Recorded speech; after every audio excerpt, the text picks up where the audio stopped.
Today we're going to show you our milk machine and routine and talk about what it took to take our two Dexter heifers from the ornery, skittish stinkers they used to be to the ornery milk-producing stinkers they are now.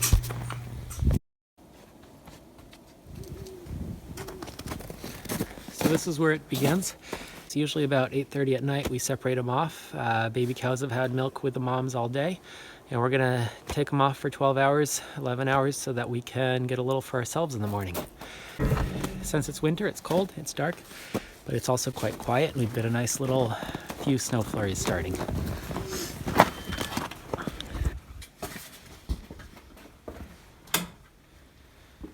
Hey girls.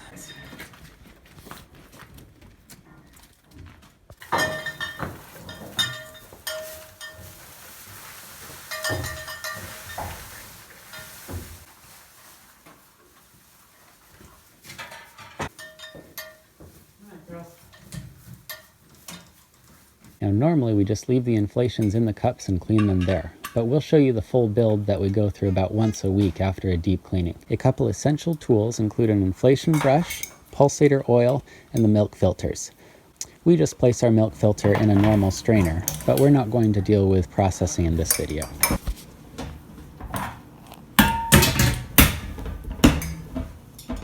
"30 minutes with a welder, some electrical conduit, and a pipe bender."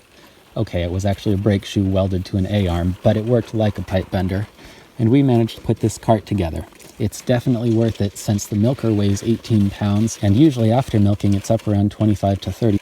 As you can see, our cows head right into the stanchion, as is perfectly natural behavior for them. Just kidding. This is the product of a very long year of work. Our red cow would hardly let anyone within 10 feet of her when we first purchased her. Fortunately, Allie was at least minimally halter trained. We began with 6 months of halter training and just spending time in close proximity to them. Leading up to Allie's freshening, we did milk practice for 4 months, every day, trying to establish her with some consistency. Sangria wouldn't even come into the milking parlor, and eventually we gave up, with the hope, fortunately accurate, that she would be more willing to work with us as she saw Allie spending time there. Our first effort was just to get their heads in the stanchion, and we tried all sorts of things, from range cubes to fresh grass clippings. We slowly trained them to get used to us touching their udder, so fortunately there was no kicking and no protest by the time they were actually ready to milk. We even trained them to come in at the sound of the bell, which they did perfectly for a while, until they decided they didn't want to do that anymore. Some days are worse than others, and they can still be stubborn depending on if it's cold or warm, and if they're hungry or full, and especially if I'm running late for work. They seem to know.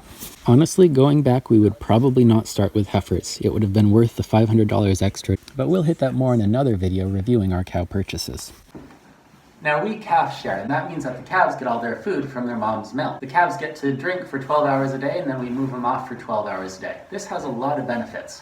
For one thing, they're putting on weight really well. For another, our schedule is ours. We only milk once a day, and we've tried mornings and we've tried evenings, and either work, and we haven't seen a substantial hit to our milk production either way. Every Sunday we get to take off and actually have a day of rest, and it's no big deal. If we take off for a 3-day trip out of town, it doesn't matter. It's a much more worry-free way to go, and we're really happy we've been doing that. These are two different teat bottles. One is just a direct fill and the other is a foaming. And as you can see, it produces a nice rich foam that sticks to the teat. This is our preferred one. We have a large batch of these cheap rags so that we only have to do laundry once a month. And we just take one and wipe off the teats from the bottom. Then we have to strip a little bit out. The point is to make sure there are no clots or blood or anything in there that shows us any concerns for mastitis. Our vacuum pump for our system is a $60 3.5 CFM Cozy Vacuum cheapo eBay pump.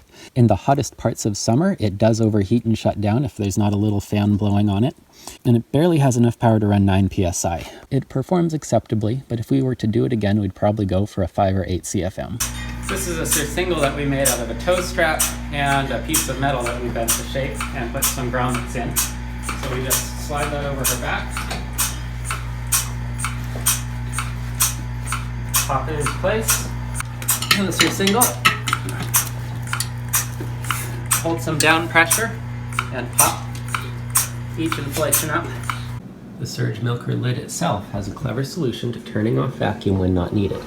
Where the inflations connect into the lid, each tube has a little hook on it, so that when the inflation is hanging down, it seals off pressure here.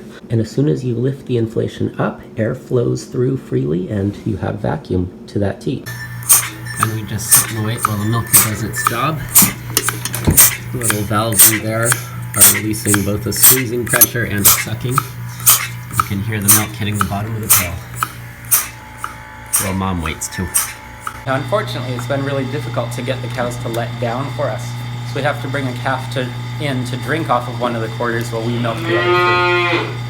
The calves must be actively drinking for them to provide milk. They won't even give us a cup in 10 minutes if they don't want to. And unfortunately, you can lead a calf to an udder, but you can't make him drink. We've tried quite a few combinations, but find that withholding water overnight while giving a moderate amount of hay encourages them to drink. But usually once a month, one of them will still put up a fight again anyway and see what they can get away with. They seem to be smart enough to figure out that if they just wait, then they'll get the whole buffet later. So we've had a bit of a battle of the wits there. The one big disadvantage of having them drink while we're milking is everything gets so slimy. But it's hard to stay mad at them when they're such cute, fluffy snuggle bugs. Ooh, Mom, look at these big ears. Is it good that his horns are starting to grow? And that we will be able to eat them soon? Good boy.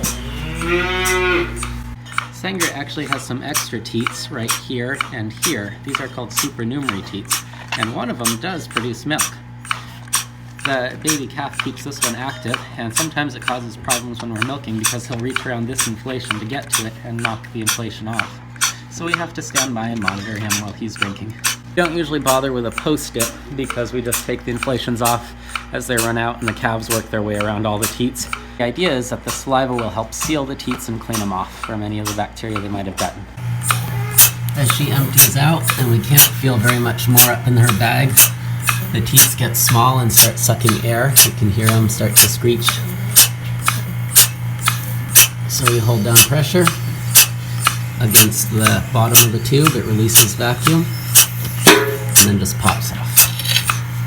We weigh our milk for each cow every day so that we can track their production.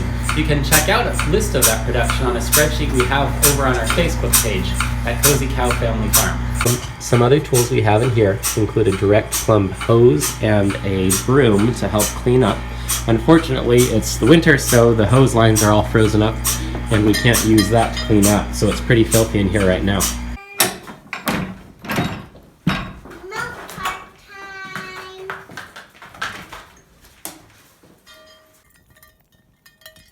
In all, we spend about 40 minutes each morning milking and 15 minutes each evening separating. It gives us something fun to do together, and even in the dead of winter it gives us something to accomplish we can be satisfied with, plus a lot of fun other projects like butter and cheese, which we'll cover elsewhere. Is it a lot of work? Yeah, but 8 months in, I'm still saying it's an appropriate amount of fun. Hi, I'm Simon. And I'm Heather, and we call this Cozy Cow Farm. We're not really farmers. But I'm a farmer. We just bought the farmhouse with the land. Got some chickens. Then we added some cows, and we're still trying to figure out what we're doing. So subscribe to join us on our journey of trying to learn this. Or comment and let us know what you'd like to see.